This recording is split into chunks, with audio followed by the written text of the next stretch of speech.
안녕하십니까. 오늘은 사도행전 9장 1절에서 5절의 말씀으로 사울의 회개 첫 번째라는 제목으로 하나님의 말씀을 나누고자 합니다.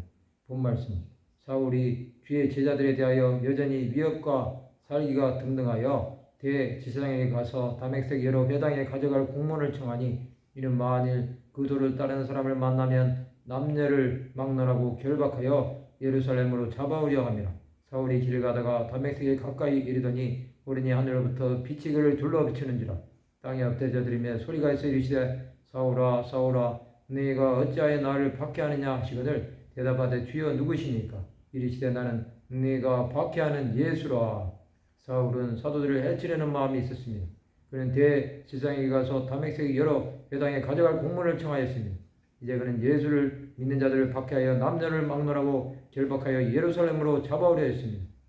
그는 초대교회의 박해자였습니다. 사울이 다메섹에 가까이 갔을 때 오르니 하늘로부터 빛이 그를 둘러비쳤습니다. 예수께서 사울에게 직접 나타나신 것입니다. 하나님은 사울에게 회개할 기회를 주시려고 한 것입니다. 하나님은 사울이 박해자인 것을 아시면서도 그를 부르시기 원하신 것입니다. 이것은 사람의 생각으로는 이해가 되지 않습니다. 박해자를 부르셔서 하나님의 일을 맡기냐는 것입니다. 하나님의 생각은 사람의 생각과 다르십니다. 사울은 율법으로 무장된 자였습니다. 그에게는 신앙의 대상은 하나님 외에는 없었습니다. 예수를 전한다는 것은 하나님을 대적하는 것이라고 생각했습니다. 그는 편협한 사고에 갇힌 자였습니다. 그가 예수를 믿는 자들을 잡으려고 한 것은 이스라엘에 퍼진 나사렛 예수의 이름을 더 이상 전하지 못하게 하기 위함이었습니다. 그런 사울은 하나님은 찾으신 것입니다. 이것은 사람의 생각으로는 도저히 이해가 되지 않습니다. 예수께서 사울에게 나타나심으로 그가 다메섹에서 박해하는 것을 더 이상 못하게 하신 것입니다.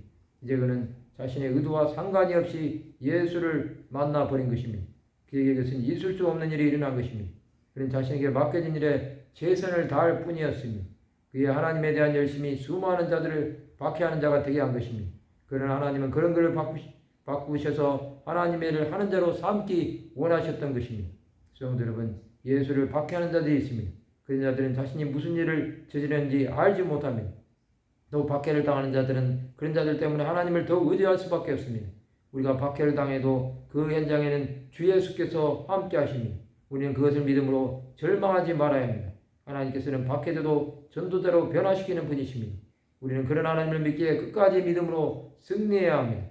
이 땅의 삶이 마치면 주 예수께서 기다리신다는 것을 믿으면 우리는 어떠한 박해도 이겨낼 수 있습니다. 말씀을 마치고자 합니다. 박해 가운데서도 주 예수의 함께 하심을 바라보는 하나님의 백성들이 되시기를 주님의 이름으로 축원합니다.